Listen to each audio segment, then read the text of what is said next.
Hey guys, so I just organized my Google Classroom. I wanted to show you. That way, maybe you can have a visual, or if you already did it, please share what you did to see how to best organize this.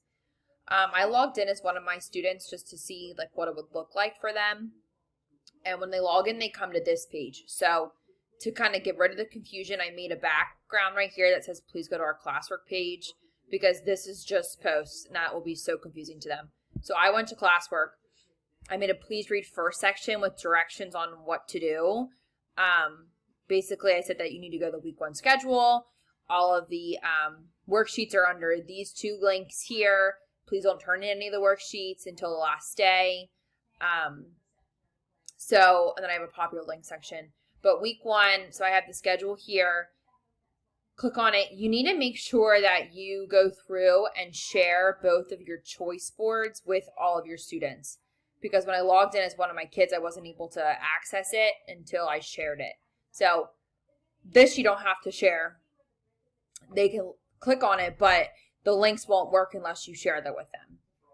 So I used what Jen made for my calendar and my choice boards. The only thing I changed was I added my code for Epic and I added reading A to Z. And I made this say iReady lessons. That way they're not doing just the learning games. Then on the math list, I got rid of extra math and I put in iReady learning games instead. And on ELA, I got rid of, I don't know what was here. I think ABCO was here. I got rid of that and I put in the Lolita, the Foundations Practice website instead. So in my Google Classroom then, that's the schedule that goes first. And then I put math worksheets for choice boards. Whenever you put it in, make sure you do make a copy for each kid. I'm pretty sure that when they're finished they can hit the turn in button, and you don't want them to do that until they're completed the whole week, because if they turn it in before they're supposed to and they still need the documents, then they won't be able to access it after they've already turned it in. So I've tried to make it pretty known, do not hit the turn in button until Wednesday. Same thing for ELA.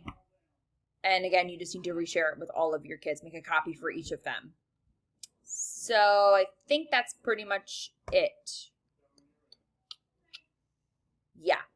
Let me know if you have any questions, and let me know if you can think of anything better to do or changes.